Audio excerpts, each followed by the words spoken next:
welcome. In this lecture, we're going to go through how to use the definition of the derivative with the limit in it to compute the derivative of g of x equals x squared. Okay, so this is computing the derivative from definition example. So computing the derivative from the definition example. So this is what we're doing in this example. And then what is the function and so on. So as I wrote above, this is g of x equals x squared. And then what we're looking for is this derivative. Okay. Again, I'm going to use a lot of different kinds of notation, so you get used to that. Okay. So let's go ahead and do this. So what happens when I take g prime of x?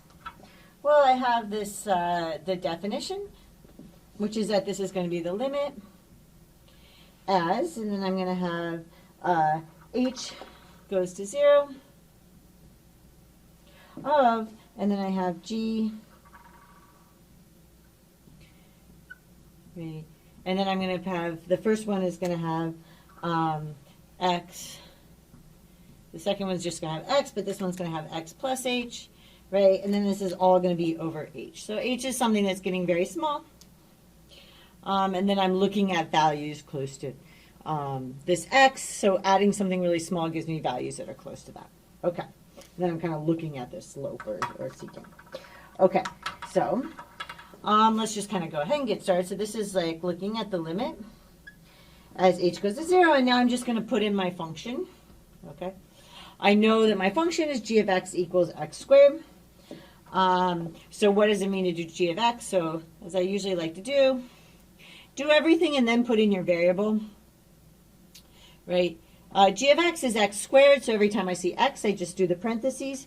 This time I have x plus h, so I go ahead and put that in. And this time I just have x, so I put that in. Okay? The function just squares whatever you have, so I did that correctly. And then I'm going to divide by h. And I look at this and I have no clue what to do. Okay, and often a kind of useful thing to do at this point is to kind of expand things out and look to see if you can find anything that cancels. Okay, so that's what I'm going to do in the next step, is to expand things out to see if I can find anything that cancels. So let's first expand out this. So, first I'm taking the, I keep on telling you, don't forget to write the limit each time so that you don't get confused as to whether you've taken it or not.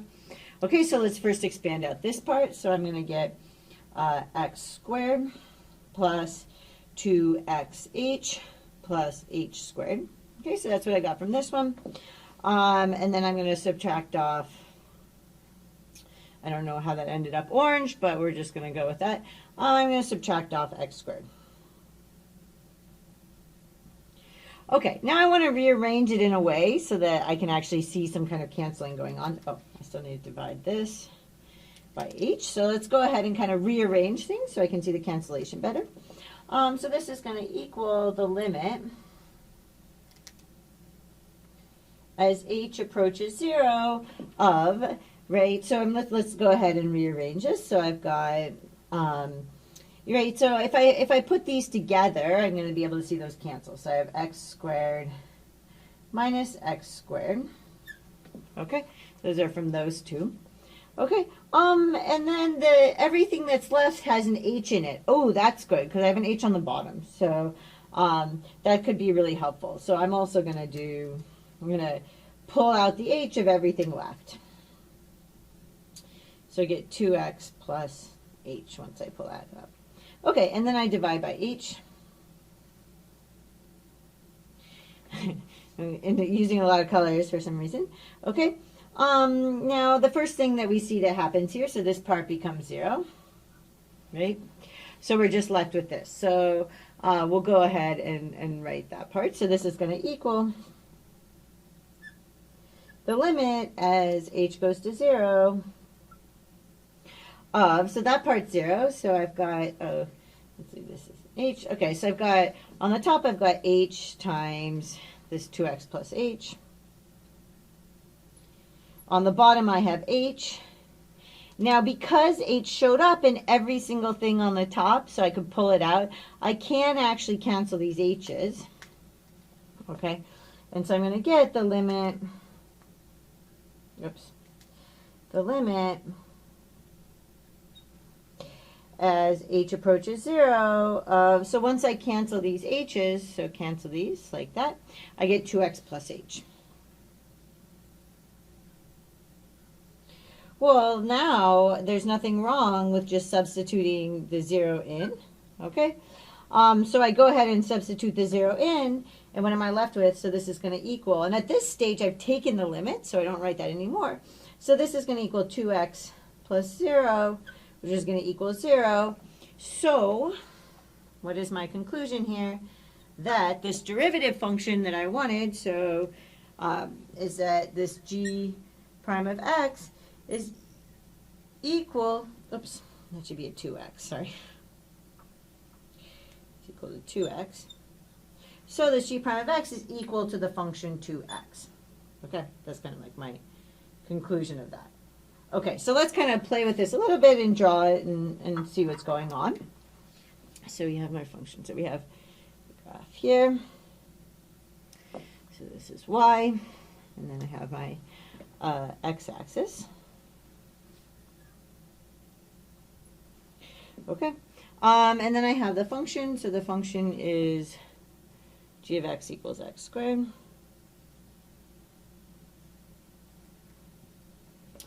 So this is y equals g of x, which is equal to x squared. Okay, now let's look at the slope at a few places. So let's look at 1. It's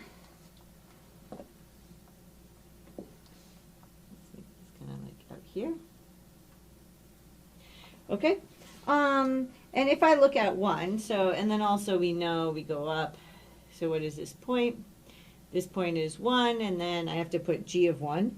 Okay, so this is g of 1, right? And so this point is equal to, what is this point? This point is equal to a 1 squared, so I just get 1, 1.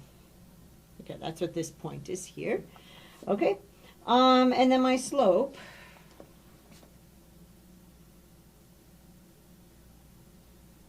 okay, so what's going on with this slope? Well, this slope is going to equal, I'm going to take this g prime, I have to sub in 1, right?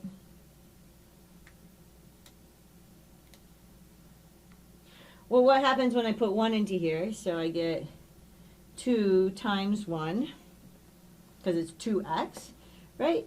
And that's just going to equal 2.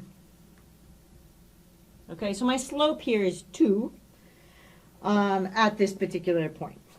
Great. Now let's look at kind of another point, so maybe half of that.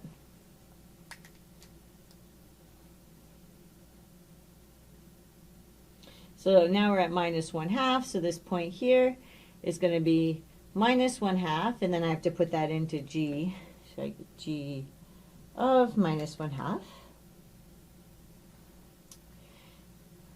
For some reason this is orange here now, doesn't matter, so this is going to equal minus 1/2. What happens when I put minus 1/2 into g? Well, g is x squared, so I get 1/4. Right? That's what happens if I square. Minus 1/2 is I get 1/4. Okay. So that's just this point, and then if I look at the slope of the tangent line there,